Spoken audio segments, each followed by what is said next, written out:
7 minutes of silence. Chapter 5. Inside the window. Darkness at first felt like an absence of light. Then it became something else entirely. It had weight. Not physical, not something you could push against, but present enough to press against the edges of perception, like a hand hovering just above your skin. Andrei became aware of it before he fully understood what had changed, his body reacting in that old reliable way. Breath slowing, muscles tightening, senses straining to compensate. "Everyone stay where you are," Sophia said into the dark, her voice low, controlled, carrying further than it should have. No echo. That was wrong. Rooms echoed, even small ones. That one swallowed sound. "Okay," Taras muttered somewhere to the left. "That's new. I officially miss electricity." "Position," Andrei said quietly. "Still by the glass," Taras replied. "I think. Unless the room decided to redecorate. Not helping." "I cope with humor," Taras said. "It's either that or screaming." "Let's keep it professional," Sophia said, though there was the faintest edge of something human in it now. Not fear, never quite that, but awareness of risk. Andrei extended a hand slowly, expecting to meet the cold surface of the table. He didn't. His fingers passed through the empty air for a fraction of a second longer than they should have, just enough to trigger a sharp spike of adrenaline before finally brushing metal. The table was there, just not exactly where it had been. "Sophia," he said, more quietly now, "the geometry is off." A pause. "I know," she replied. Somewhere in the room metal shifted. A faint chain sound. The suspect. "Still with us?" Taras called, a little too quickly. A soft chuckle answered him. "More than you are," the man said. His voice was clearer than it should have been. Too close, too precise, as if distance had stopped meaning anything. Andrei turned toward the sound, though instinct told him it wouldn't help. "Don't move," he said sharply. The man laughed again, low and almost amused. "That's the problem. You still think movement matters." Sophia adjusted her stance, recalibrating not by sight, but by sound, by memory, by the last reliable version of the room. "Talk," she said. "What is this?" "You wanted to understand," the man replied. "Now you are inside the model." "Model of what?" "A controlled absence," he said. "Phase instability, if you prefer something more technical." Taras let out a shaky breath. "I preferred nothing weird is happening 5 minutes ago." "Focus," Andrei said. "I'm focused," Taras shot back. "I'm focused on the fact that the floor might not be where I left it." Andrei crouched slightly, testing the ground with careful pressure. It held, but there was a lag, subtle and disorienting, as if his body and the surface disagreed for a split second about where contact actually happened. "Great," he muttered. "Even gravity's having doubts." "Not gravity," Sophia said. "Perception of alignment. Same difference when you fall." "Noted." The darkness shifted. Not visibly, there was nothing to see, but in the way space felt, like a room breathing in and out. And then a sound. Footsteps. But not from any one direction. Every direction. "Multiple contacts?" Taras whispered. "No," Sophia said slowly. "One source. Reflected." "Reflected now?" "Through the instability." "Meaning?" "Meaning," Andrei cut in. "We can't trust what we hear." "Fantastic," Taras said. So slides gone, sounds unreliable. What's next? Gravity takes a day off. Terrace. Right, focused, very focused, totally calm. Vega moved. Not fast, not yet, but decisively. In the dark, Andrei could feel the shift in her presence, the subtle reorientation that meant she had locked onto something real beneath the noise. Vega, he said softly. A low controlled exhale answered him. She wasn't confused. She was tracking. The suspect's voice came again, closer now. You rely on instruments, he said, on consistency, patterns. But what happens when the pattern itself is unstable? We adapt, Sophia replied immediately. A brief silence. Then, do you? He asked. Something brushed past Andrei's shoulder. Fast. Too fast. He turned sharply, hand already moving, but met nothing. Air. Empty. Contact, he snapped. Where? Taras demanded. Doesn't matter. Stay sharp. The footsteps came again. Closer. Louder. Then suddenly distant. A loop. A distortion. A trap. At first, Andrei thought it was just another distortion.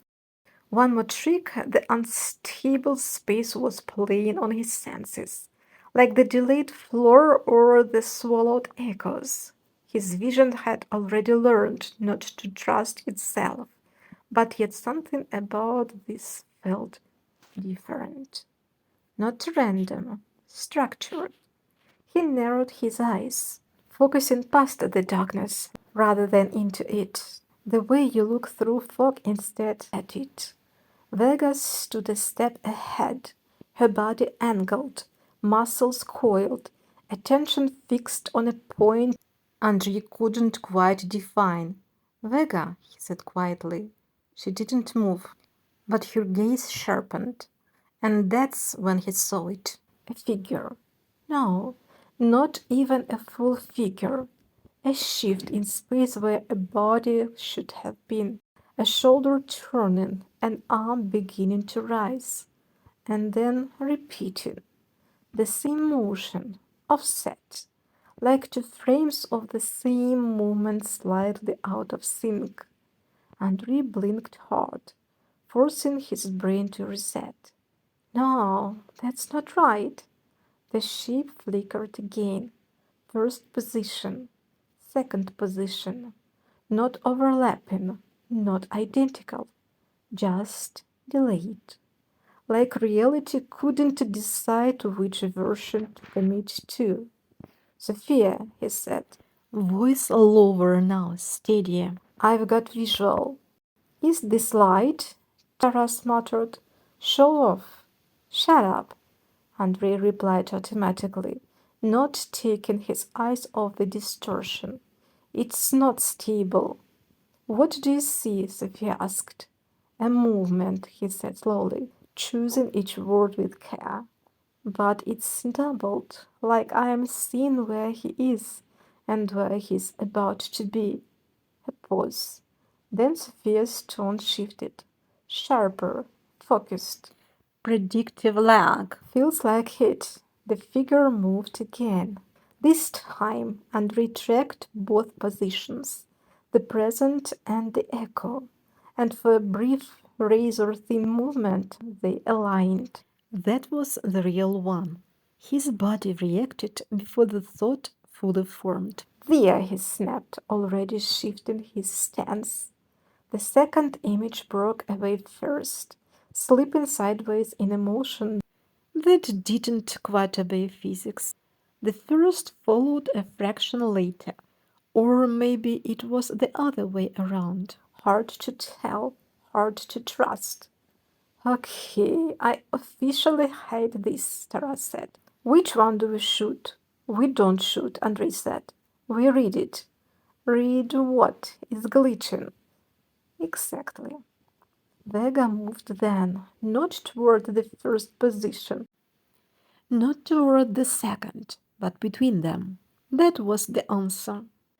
Andrei felt it click into place, not fully understood, not yet, but enough to act. He's not splitting, he said. He's shifting. Meaning, Taras demanded. Meaning he was to pass through both states. The figure surged forward. Two motions again, one leading, one trailing. Andrei didn't chase the first. He stepped into the gap. Now, he shouted. Vega launched exact at the same instant, cutting through the distorted space with surgical precision. For a fraction of a second, her body seemed to intersect both versions of the movement, like she had chosen the line reality would take, not the one it was showing. Impact. Solid. Real. The echo snapped shut. The second image collapsed into the first, like a reflection pulled back into a mirror. The illusion, if that's what it was, broke. The man stumbled, caught off balance for the first time, his expression flickering. Not fear, not quite, but something close. Recognition. Andrei closed in. Breath steady despite the adrenaline spiking through him. Got you, he said under his breath. The man looked at him, eyes narrowing slightly. You're learning, he said. Yeah, Andrei replied. A brief pause, then almost dry. Don't get used to it. He's not just talking, Sophia said. He's moving. How? Taras asked. He scoffed. Not in here, the man said calmly. Vega growled, low, focused, and then she moved sudden, explosive, cutting through the distorted space with absolute certainty. Vega, wait! Andrei started. Too late. A struggle broke out into the dark, brief, controlled, precise. A body hit something hard. A breath forced out. A chain pulled tight. Then stillness. Got him, Andrei said, already moving toward the sound, trusting Vega more than anything else in that shifting space. His hands found fabric, bone, resistance, real. Nice, Taras breathed. Remind me never to doubt a dog. Don't start now, Andrei muttered. The man was breathing hard now, still calm, but less certain. Interesting, he said quietly. She can track through it. Yeah, Andrei said, she can. Sophia's voice cut through, sharper now. Then that's your leg. Silence. You said it yourself, she continued. The system isn't perfect. Biological perception isn't fully suppressed. She reads what your system can't erase. Another pause. Longer, heavier. And that, Sophia said softly, means we can follow you. Every time. For the first time, the man didn't answer immediately. Then the darkness shifted again, harder this time, more violently. Then pressure spiked. Windows collapsing, Taras said, voice tight. I'm picking up something. Signals going unstable. Define unstable, Andrei said. Define. Bad idea to stay here, Taras shot back. Time, Sophia asked. Seconds, Taras said. Maybe less. Move, Andrei said immediately. We're getting out. Now.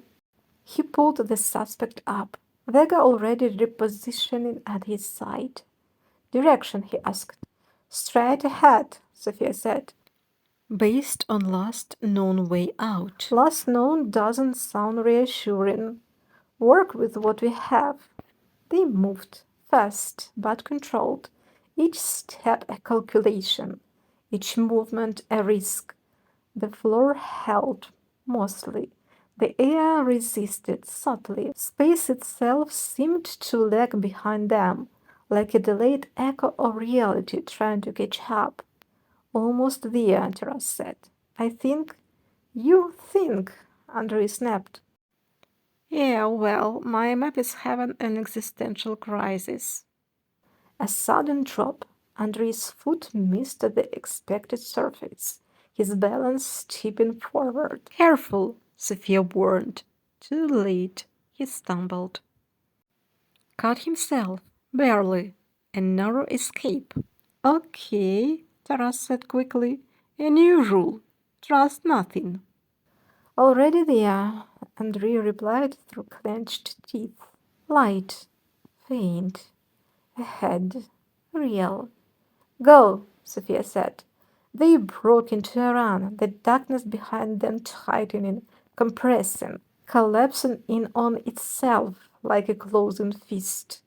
The hum returned, louder, sharper, tearing at the edges of perception.